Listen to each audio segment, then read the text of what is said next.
வணக்கம், எப்படி இருக்கிறீங்க? நான் உங்கள் சுதாமா. நான் ரொம்ப நல்லா இருக்கிறேன். இப்போ நம்ம பார்க்க போகிறது வயிறு, ஜீரண உறுப்புகள்.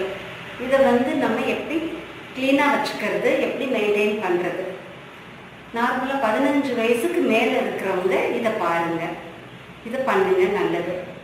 காலையில் எழுந்ததும் என்ன பண்ணுறீங்க, நல்ல தண்ணி, நிறைய தண்ணி குடிங்க. மினிமம் 6 லிட்டர்லேருந்து 1 லிட்டர் வரைக்கும் நல்ல தண்ணி குடிங்க.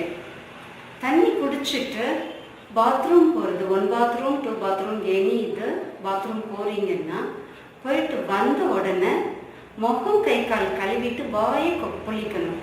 வாயை கொப்பளிக்கிறதுனாலேயே பாதி நோய் நமக்கு சரியாயிடுது. அதே மாதிரி தூங்குறதுக்கு முன்னாடி சாப்பிட்டு, நைட்டு டின்னர் சாப்பிட்டு 1 ஹவருக்கு பிறகு தூங்குறதுக்கு முன்னாடியும் நல்ல 1 லிட்டர் வரைக்கும் நல்ல தண்ணி குடிச்சிட்டு படுத்தோம் அப்படின்னாலே நமக்கு ஜீரண உறுப்புகள் நல்ல சுத்தமாக இருக்கும். காலையில் தண்ணி குடிக்கிறது கூட பார்த்தீங்கன்னா எம்டி ஸ்டமக்கில் குடிக்கிறோம். அதுக்கு அடுத்து கூட பிரேக்ஃபாஸ்ட் சாப்பிட்டு 1/2 ஹவருக்கு பிறகு நீங்கள் தண்ணி குடிக்கிறது நல்லது. அதே மாதிரி சாப்பிட்றதுக்கு 10 மினிட்ஸ்க்கு பிஃபோராக தண்ணி குடிச்சிடுங்க.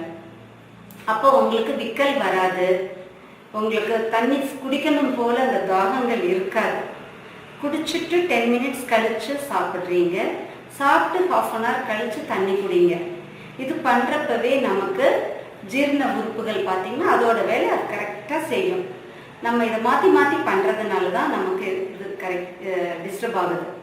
அதே மாதிரி 3 months ஒன்ஸ் எனிமா எடுங்க. எனிமா எடுக்கிறது நான் ஒரு செக்மெண்ட்டில் நான் காமிச்சிருக்கிறேன், அதை நீங்கள் பாருங்கள். அதை இல்லைன்னா கூட நீங்கள் எதுவாக இருந்தாலும் 3 months ஒன்ஸ் எனிமா எடுத்தீங்கன்னாலே இன்டெஸ்டைனுக்கு நல்ல தண்ணி போய் சேர்றதுனால நமக்கு பாதி நோய் வராது. எனிமா எடுக்கிறப்பவும் வேறு எந்த தண்ணியும் தேவையில்லை, நார்மல் டேப் வாட்டர். நம்ம எந்த தண்ணி யூஸ் பண்ணுறோமோ அந்த தண்ணியே எனிமா எடுக்கிறதுக்கு யூஸ் பண்ணுங்க. இதை நீங்கள் பண்ணுறதுனாலேயே நமக்கு இன்டெஸ்டைன் எல்லாம் டிஸ்டர்ப் ஆகாமல் நல்லாயிருக்கும். இது இல்லாமல் இன்னும் ஜீரணம் பண்ணுறதுக்கு என்னங்கிறது அது நான் அடுத்து சொல்கிறேன்.